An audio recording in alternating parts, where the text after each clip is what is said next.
Bueno, pues efectivamente, como les comentamos, estamos con el embajador doctor Juan Ramón de la Fuente, que bueno, pues nos concede estos minutos para hablar con nosotros al auditorio. Doctor, ¿cómo estamos, doctor? Bien, Jorge, me da mucho gusto platicar contigo y con tu audiencia aquí en Nueva York. Ya sabes, todos los días hay una, dos o más sesiones. Entonces, trabajando, pero bien en esta etapa, ya habiendo concluido el Consejo de Seguridad, estamos dedicándonos fundamentalmente a temas de la Asamblea General. La reforma del Consejo es uno de los que ha estado más candente, toda vez que pues el Consejo ha mostrado nuevamente sus limitaciones y creo que la necesidad de una reforma se está haciendo cada vez más evidente frente a todos los Estados miembros y con los demás temas que México ha venido impulsando, la resolución sobre salud mental, que me parece que es una contribución importante, original de México y que pues le puede ayudar a muchísima gente, no solo en México, sino en muchas partes del mundo. Y pues justamente hoy también acabando una reunión sobre cultura, que también es un tema que a México nos llega muy de cerca y sobre el cual hemos venido trabajando en muy buena coordinación con la misión en la UNESCO. Así que pues estos son los últimos acontecimientos por comentarte los de esta semana. Tan solo de esta semana, así es, doctor. Pero bueno, la verdad, doctor, creo que el trabajo que se ha hecho en los últimos años, desde que usted asumió la representación de México ante este organismo, pues ha enfrentado diversas vicisitudes. Quizá la más importante de ellas, la más delicada, el tema de la pandemia.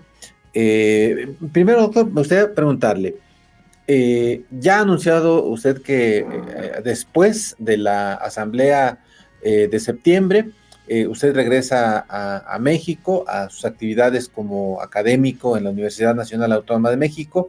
Eh, ¿Cuáles fueron los momentos más crispantes para México en estos años, doctor? Mira, como tú señalas, yo creo que hubo dos grandes temas, Jorge.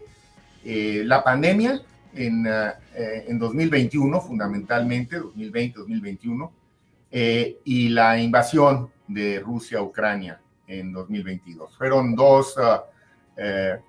digamos, dos dinámicas que cambiaron muchísimo a la ONU, de la ONU que conocí cuando llegué, antes de que hubiera pandemia, que nadie se imaginaba, y antes de que hubiera guerra, que tampoco en esa época nadie se imaginaba. Entonces, la pandemia puso de manifiesto las limitaciones que tenemos en el sistema multilateral, sobre todo en el tema de vacunas y medicamentos.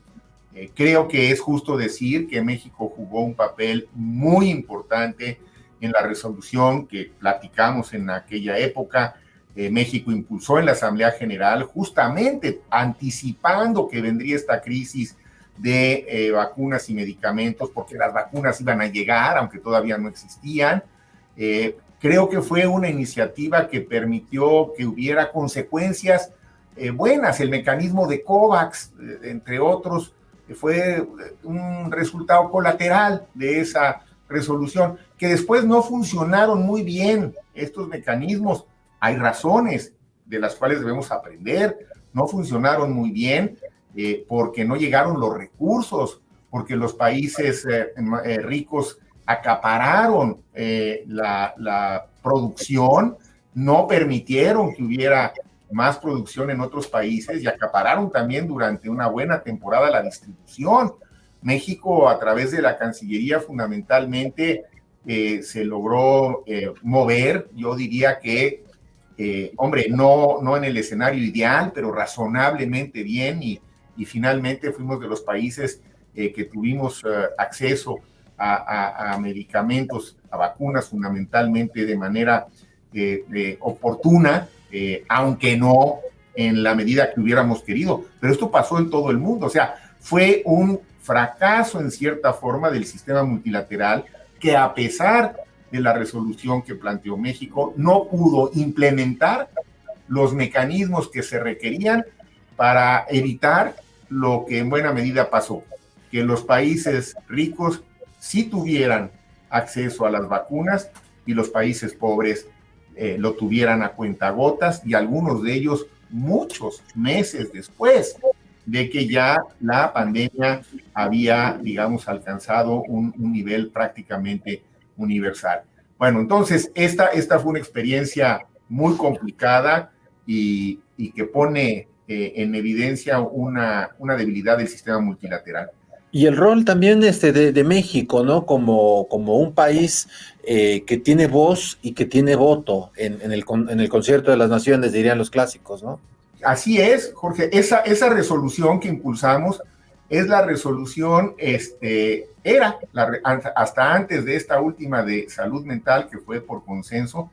Aquella fue la votación, porque ahí no hubo consenso, entonces tuvo que votarse, pero que más votos ha alcanzado en la historia de las iniciativas mexicanas. Realmente hizo una diferencia y fue una sacudida oportuna.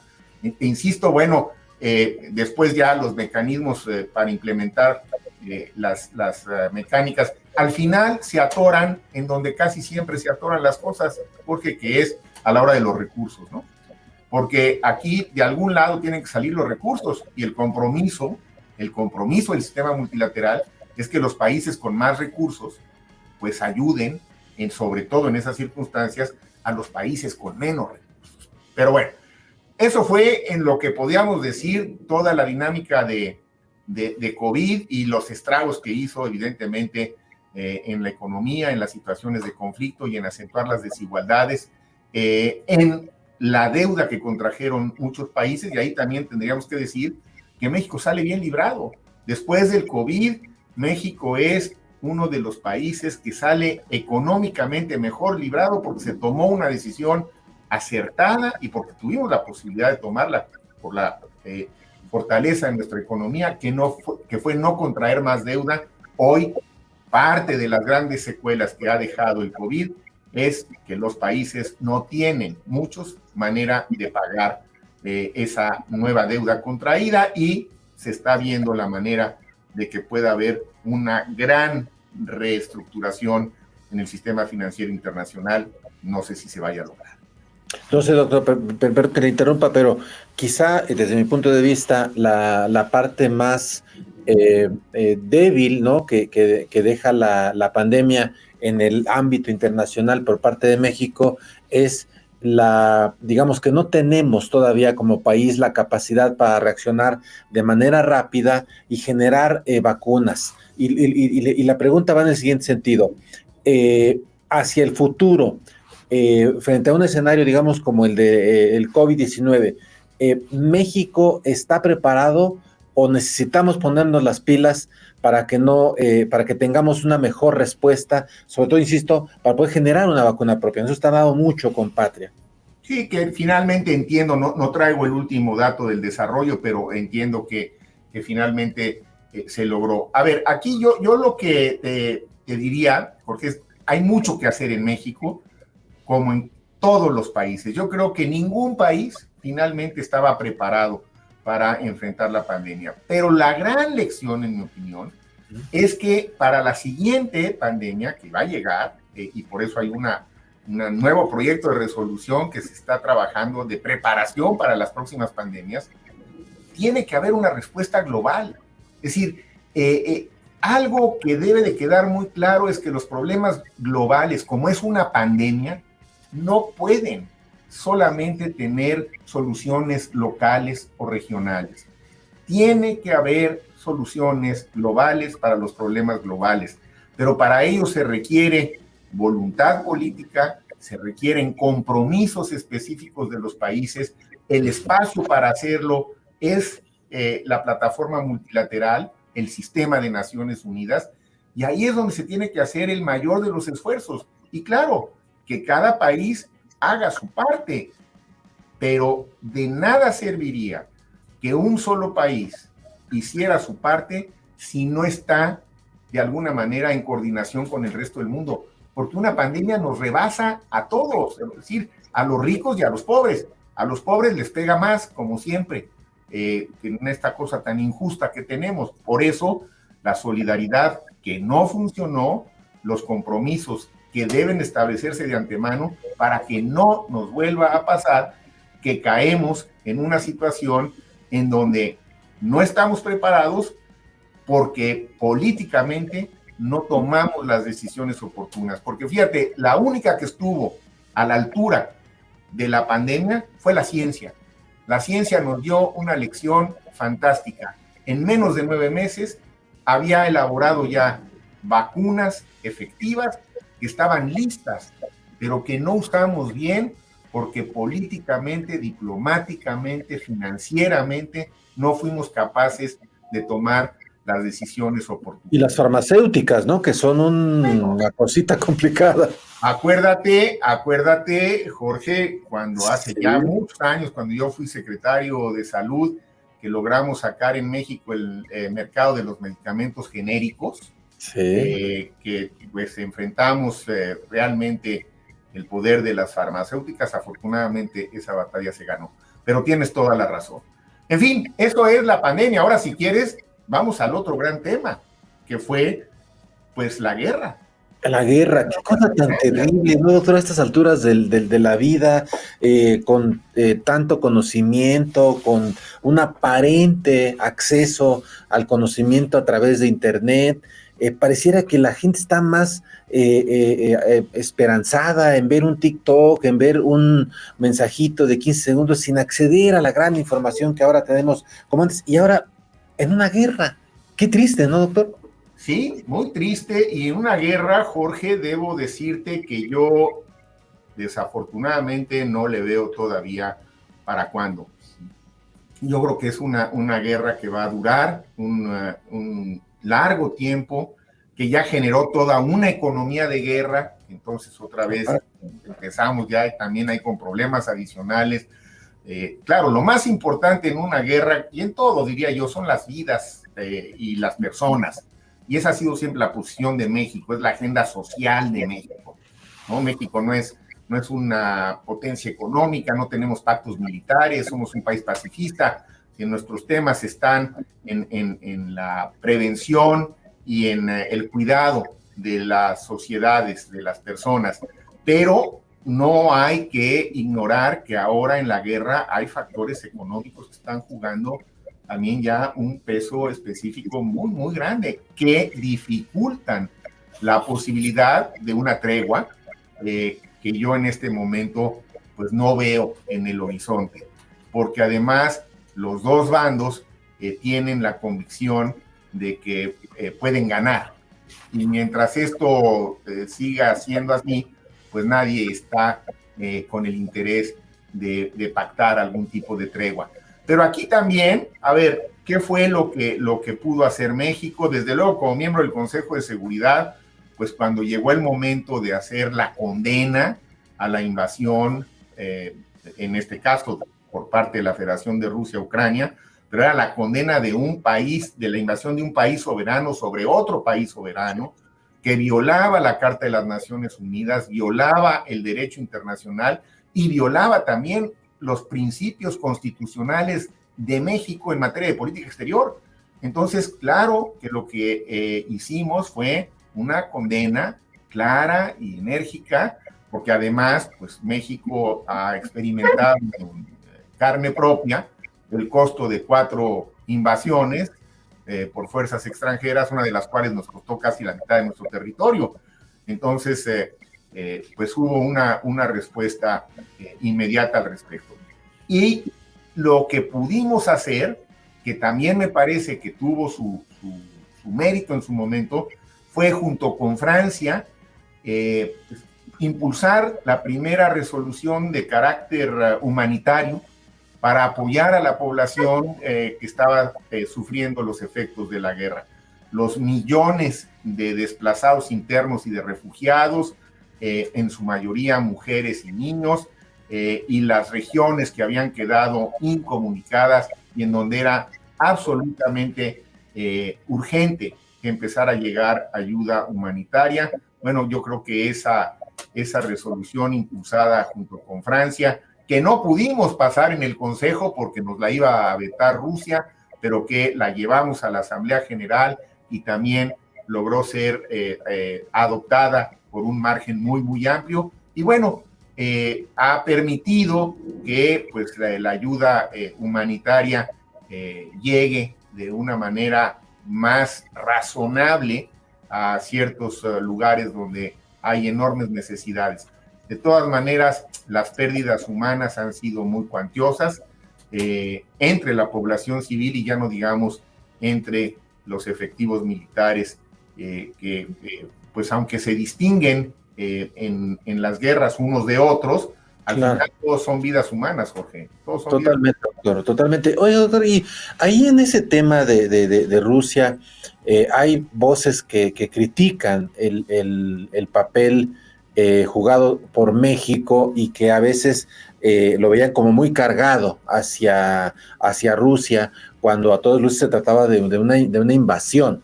¿Quedamos mal en algún sentido en este tema de la invasión de Rusia a Ucrania?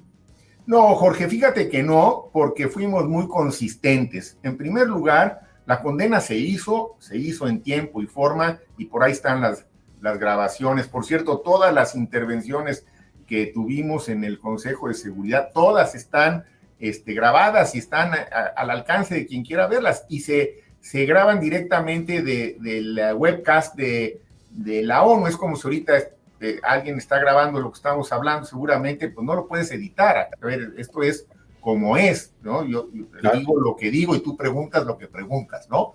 Y pueden o no estar de acuerdo con tus preguntas o con mis respuestas, o con las dos, pero ahí está. La condena fue muy contundente. Y luego lo que pasa es que México, a ver, México es un país pacifista, es un país neutral. ¿Por qué condenamos? Pues porque hubo un país que cometió un crimen de agresión, que es como se le denomina a esta invasión. No es que estuviéramos nosotros prejuzgando o predeterminadamente a favor o en contra, como lo hemos hecho históricamente cuando un país invade a otro, que es el que está violando el derecho internacional, pues es el que tiene que ser condenado. Ahora, eso no implica que hayamos buscado, sin éxito, porque no se ha logrado, una pacificación y una tregua. Pero te puedo decir que las propuestas que en el Consejo planteamos junto con Noruega, en este caso, para apoyar al secretario general, contribuyeron a que eventualmente se lograra el único pacto que se ha establecido desde que inició la guerra en Ucrania, que son los acuerdos del Mar Muerto, que han permitido que los granos, tanto de Ucrania como de la Federación de Rusia, y los fertilizantes, sobre todo de la Federación de Rusia, puedan salir a través de Turquía para llegar a los mercados internacionales, y esto contribuyó de manera muy importante a bajar los precios de los alimentos, a controlar la inflación hasta donde ha sido posible, en el caso a través de México con buen grado de éxito. Así que, bueno, pues fue una propuesta que también nos tocó impulsar y que aunque no ha logrado pacificar la región, porque no hay condiciones, pues ha permitido por lo menos encontrar estos paliativos. Es decir, México estuvo muy activo en el Consejo de Seguridad, y tratando otra vez desde la posición que es la que a veces no se entiende, que es una posición de neutralidad. Sí somos neutrales. Condenamos a quien viola la ley, porque pues eso ni modo que no lo hagas, pero no quiere decir que tenemos un partido tomado, porque no estamos en las alianzas militares, no participamos de las sanciones, que es otro tema muy controvertido, y tampoco hemos estado a favor de que se expulse a ningún país de las mesas multilaterales, Jorge. Una decisión que fue controvertida en México, y yo lo entiendo, fue cuando se expulsó a Rusia del Consejo de Derechos Humanos, y nosotros nos abstuvimos de eso y dimos la explicación. Expulsar en ese momento a la Federación de Rusia es sacarlo de sus responsabilidades, es sacarlo de la mesa de negociación. De lo que se trata en la diplomacia y en el multilateralismo es de sentarte con todos, hasta contra los que estás por razones de principio o de, digamos, determinación de los propios países, de soberanía. Entonces, expulsar, ¿qué resuelve? Que fue lo que dijimos cuando se expulsó a Rusia del Consejo de Derechos Humanos. Rusia debe de seguir en el Consejo de Derechos Humanos para que rinda cuentas de lo que está haciendo y para que no dejemos de tener una interacción con ellos que eventualmente nos permita encontrar algún tipo de tregua, porque de eso se trata la diplomacia y de eso se trata el multilateralismo. Entonces, claro, esta es la explicación, palabras más, palabras menos, que dimos en su momento. A algunas gentes les pareció muy mal y algunos encabezados fueron un poquito escandalosos de que ¿no? México no sanciona a Rusia. Pues es que se gana con expulsarlo. La pregunta es qué se gana, se rompen todavía más las cosas.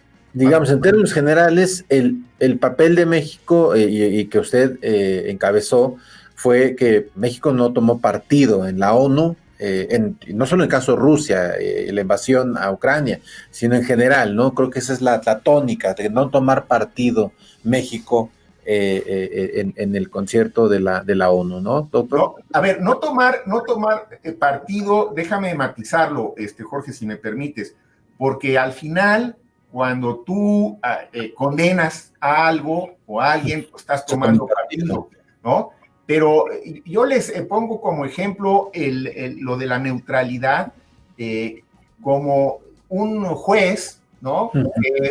Es un juez neutral, pero que cuando le llegan las pruebas, pues toma una decisión y lo que está en contra de la ley, pues es lo que acaba sancionando. Ahora, eso no quiere decir que tú tomaras partido. Claro. Tú simplemente te mantuviste en el esquema. A ver, 3 puntos fundamentales de los cuales no nos movimos, Jorge, para tratar de ser muy explícito con este tema que genera confusiones. Nuestras líneas rojas, como se dicen, fueron el derecho internacional, la Carta de las Naciones Unidas y la Constitución Política de los Estados Unidos Mexicanos. Todo lo que estuvo en contra de cualquiera de esos 3 ordenamientos fue motivo inmediato de señalamiento o condena por parte de México. Esos eran nuestros límites, pero eso no significa que estábamos nosotros tomando partido a favor o en contra de alguien de manera predeterminada. Y esa debe ser la política de México. Eso nos ha permitido, tú me decías, quedaron mal. Te puedo decir, Jorge, que no, y te puedo decir inclusive que en los últimos meses del Consejo de Seguridad de México, México era prácticamente el único de los 15 países del Consejo que podía estar todo el tiempo hablando con unos y con otros por lo mismo. Y eso es el papel de México. México puede y debe ser un país puente entre unos y otros, precisamente porque tenemos una enorme claridad. Y eso nos hizo ser confiables. Y eso creo que nos ganó el respeto de la comunidad internacional. El aprecio, así es. Doctor, se nos acaba el tiempo, pero no quisiera irme sin preguntarle. Regresa usted a México, 2 preguntas concretas. ¿Regresa y va a hacer política? Y 2, ¿va a participar de alguna manera? Es universitario, fue rector de la universidad. ¿Va a participar en el proceso de sucesión en la Universidad Nacional Autónoma de México? Mira, te contesto las 2 con mucha claridad. Regreso por lo pronto a la UNAM, de donde tengo licencia, goce de sueldo, desde luego, porque mi encargo en la ONU ya se está acabando, ya acabó el Consejo de Seguridad, ya estuve aquí casi los 5 años, que es el tiempo promedio que está un embajador. Es hora de regresar y mis tiempos están marcados por la ONU, no por la dinámica local. Y segundo, no voy a participar en lo más mínimo en los procesos internos de sucesión del rector. No me toca, Jorge, ya no me toca. Me tocó cuando quería yo ser rector o cuando iba yo a ser rector y lo hice. No voy a participar. sería un error de mi parte hacerlo y no hay el menor de los intereses en ello. Incluso si en un momento dado esto requiriera que ampliara mi licencia un par de meses más hasta que se resuelva eso, lo haré, hombre. Está clarísimo y qué bueno que me lo preguntas para que no quepa la menor duda al respecto. Y sobre qué voy a hacer más adelante, pues tampoco lo sé. Por lo pronto, mis planes sí son regresar a la academia porque tengo pues un par de libros que estoy trabajando sobre estos temas que espero que pronto los pueda concluir y que me parece que pues quienes hemos tenido una trayectoria fundamentalmente académica e intelectual y nunca nos hemos apartado de ella, pues resulta muy atractivo y muy estimulante para esta nueva etapa en mi vida el poder tener un espacio y un tiempo para dedicarme a esto. Y pues qué mejor espacio que mi propia alma mater con la que he estado vinculado desde hace casi 50 años.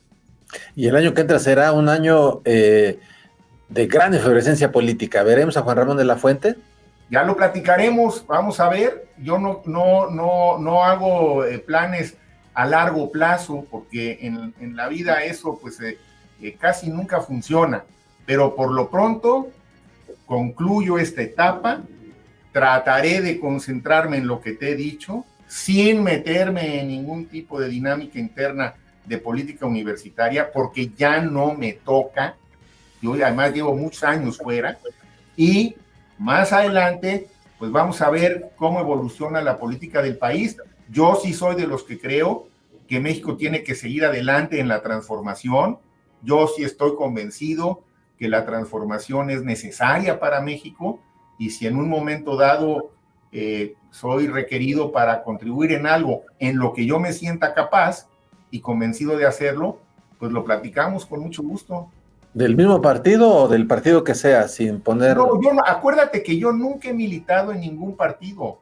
No fui del PRI nunca, no fui del PRD nunca, y no soy militante de Morena, porque no participo en la vida partidista, pero sí estoy comprometido con la transformación de México. Muy bien. Doctor, pues muchísimas gracias por este tiempo y por estas definiciones y esta larga explicación muy interesante de lo que se vivió allá en la ONU. Me quedo en el tintero con algunos asuntos que también impulsó mucho México, este que mencionó, el tema de la salud mental, que es un tema de la mayor relevancia y que a veces no le tomamos mucho en consideración. Doctor, muchísimas gracias de verdad y mucho éxito en lo que siga. Gracias, Jorge. Seguiremos como siempre platicando y gracias por tu interés en los temas de la ONU y bueno, en los otros temas que también son de tu interés y que uno no tiene por qué evadir. Así que seguiremos platicando con mucho gusto. Ya ve cómo es uno. Gracias, doctor. Hasta la próxima. Tardes.